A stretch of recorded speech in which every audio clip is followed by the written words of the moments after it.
Scattered like emeralds on a turquoise sea, the 32 glorious islands that make up St. Vincent and the Grenadines lie in splendor in the southeastern Caribbean Sea. These sparsely developed islands offer unrivaled natural beauty, unblemished beaches, thick rainforests, lush mountains, shimmering waterfalls, valleys fertile with volcanic soil, brilliantly colored wildlife, both on land and in the sea. These remote islands present the ultimate opportunity for outdoor adventure in the Caribbean. World-class sailing and yacht chartering, superb diving and snorkeling, swimming near isolated waterfalls, hiking to the crater of a rugged volcano, romping on white sand beaches, a place where nature remains pure and unspoiled.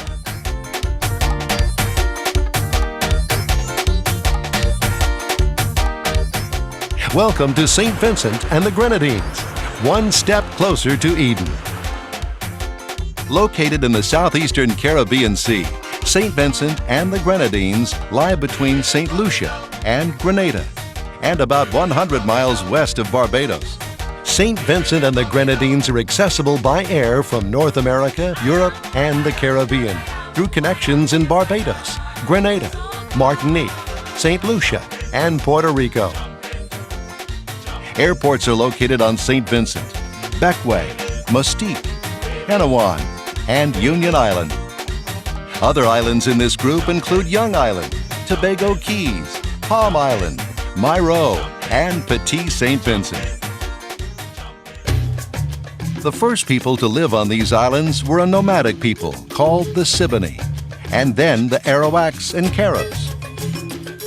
By the 1600s and 1700s, the French and British laid claim to the island.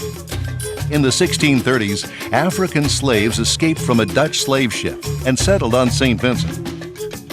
Descendants of the Africans and native Caribs became known as the Garifuna. Today, 90% of the residents here are of African descent, and only a few Carib descendants remain. In 1979, St. Vincent gained independence within Britain's Commonwealth. St. Vincent and the Grenadines are accessible by rental car, an organized bus tour, taxi cab, or water taxi, and of course on foot. To get from one island to another, travelers take ferries, speedboats, tour boats, or airplane, either scheduled or chartered. Exploration of St. Vincent begins at the Botanical Gardens on the outskirts of Kingstown. Established in 1765, these are the oldest botanical gardens in the Western Hemisphere. The gardens are known for the conservation of rare species of plants and birds, including the endangered St. Vincent parrot. William Bligh, captain of the Bounty, brought the breadfruit plant from the South Pacific. Kingstown, the capital of St. Vincent, is marked by charming cobblestone streets, Georgian architecture, and lively shopping. Colorful tropical fruits and a variety of fresh seafood fill the bustling Kingstown market. Local artisans display paintings and handmade crafts. St. George's Anglican Cathedral, built in the early 1800s, has magnificent stained glass windows. This window was commissioned by Queen Victoria and brought to Kingstown as a gift to the bishop. St. Mary's Cathedral, built in the same era, displays several styles of architecture, including Moorish, Romanesque, and Georgian. On top of Berkshire Hill, Fort Charlotte overlooks the Grenadines. These barracks once housed hundreds of British troops. Today, they are home to a museum and an intriguing collection of paintings depicting the island's original dwellers, the Garifuna Nation. Outside Kingstown, St. Vincent offers a veritable Garden of Eden in the Mesopotamia Valley. Surrounded by mountains, this fertile valley teems with tropical crops: coconut, nutmeg, banana, and cocoa. Refreshing streams flow from the mountains into the valley and on through the Yambu Gorge on the way to the sea. Nature trails abound in St. Vincent. Lush, exotic flowers and trees display their vibrant colors across the landscape. What you have in St. Vincent is an unspoiled environment. A lot of medical and plant species that are quite unique are here located in St. Vincent. The Vermont Trail is a bird lover's heaven. This trail winds through a tropical forest that is home to many tropical birds, including the rare St. Vincent parrot that lives only on St. Vincent. The northern part of St. Vincent is dominated by La Soufrière, a 4,000-foot high active volcano that last erupted in 1979. Hikers usually take a trail on the east side of the island. This trail cuts through the lush forest to the top of the volcano crater, then down the steep west side to the ocean. Really an awesome experience with the wind blowing. The clouds were just passing right over our heads. Felt really close to heaven. It was a very nice spiritual experience. Some of St. Vincent's most beautiful treasures are well off the beaten path. At the Falls of Belen, accessible only by boat, waters tumble 60 feet into a natural rock-lined pool carved by the falls. Few can resist a swim. Rivaling the Falls of Belen are the Trinity Falls. These falls rush through a dramatic canyon along the leeward coast and are accessible by a trail cutting through a dense rainforest.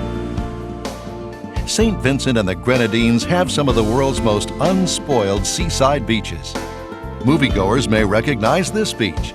It's called Wally Laboo and was the main filming location for the hit movie Pirates of the Caribbean.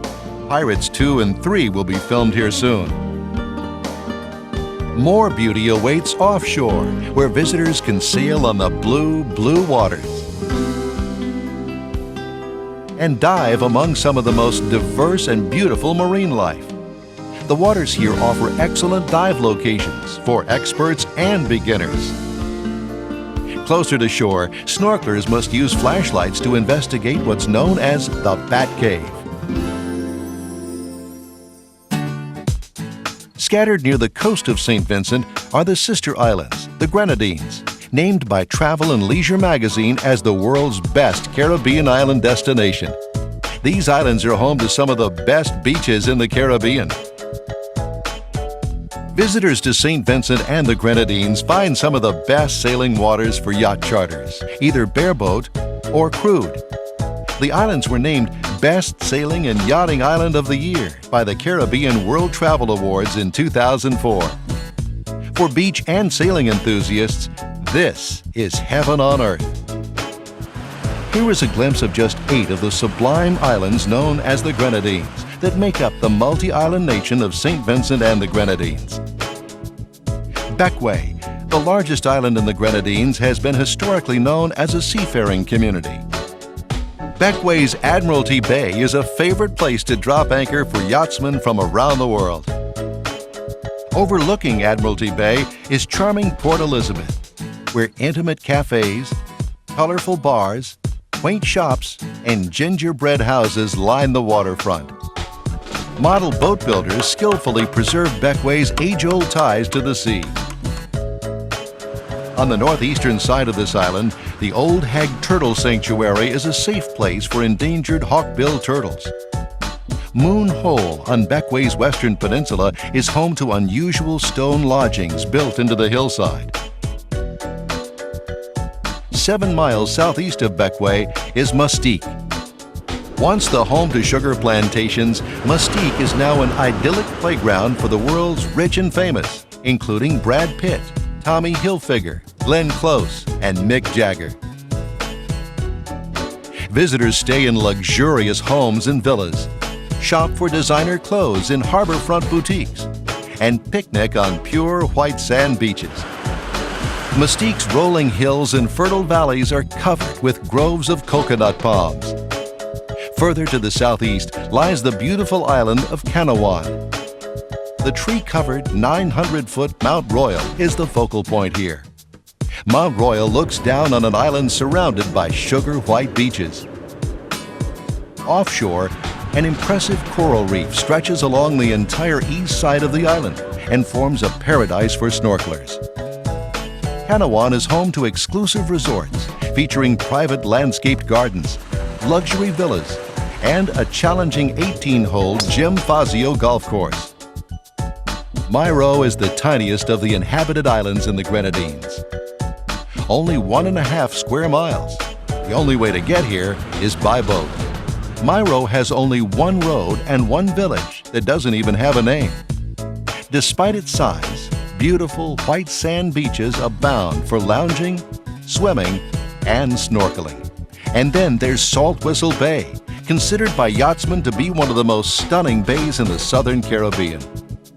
The neighboring Tobago Keys are 5 deserted islets surrounded by some of the most wondrous coral reefs in the world, most notably the famed Horseshoe Reef, a protected marine national park. The clear blue waters around these reefs present divers and snorkelers with a breathtaking, colorful array of sea life.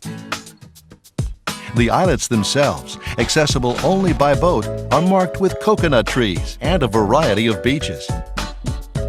Union Island is mountainous and home to 1,000-foot Mount Taubois, the highest point in the Grenadines.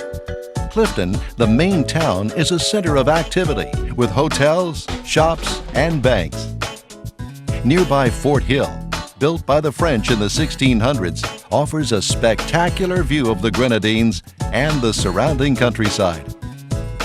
Union Island boasts a number of hiking trails, as well as beaches, bays, and salt ponds.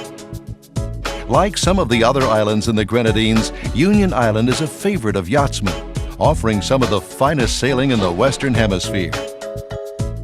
Just an 8-minute boat ride from Union Island is Palm Island, named for the hundreds of palm trees here. It's a private island resort that offers romantic beachfront cottages and spectacular white sand beaches. A 30-minute boat ride from Union Island, Petit St. Vincent, the southernmost of the Grenadine Islands, is another secluded island resort. St. Vincent and the Grenadines offer the perfect setting for the quintessential romantic wedding and seductive honeymoon hideaways. Throughout St. Vincent and the Grenadines, visitors find a wide range of accommodations, from affordable to ultra-exclusive. Many accommodations, whether luxury or modest, offer seclusion, and almost all provide superb views of spectacular tropical scenery. The most exclusive retreats are in the Grenadines, where vacationers seek to get away from it all. Many celebrities and movie stars have vacationed in the Grenadines. Restaurants throughout St. Vincent and the Grenadines offer Caribbean cuisine at its best. Visitors indulge in regional fare such as callaloo soup, made from dasheen leaves, a vegetable similar to spinach. Curried goat, delectable dishes made with breadfruit, one of the tropical fruits brought here centuries ago by Captain Bligh. Scrumptious desserts made with the creamy and unusual soursop fruit, and perfectly prepared fresh seafood. A trip to Young Island, off St. Vincent, promises the most romantic of romantic dinners. Night spots throughout these islands offer plenty of opportunities for music, dancing, and tropical libations. The unmistakable sound of soca is the dominant music here. Festivals feature music ranging from the blues to gospel. Vincent in July brings the revelry, flamboyance, and magic of Carnival.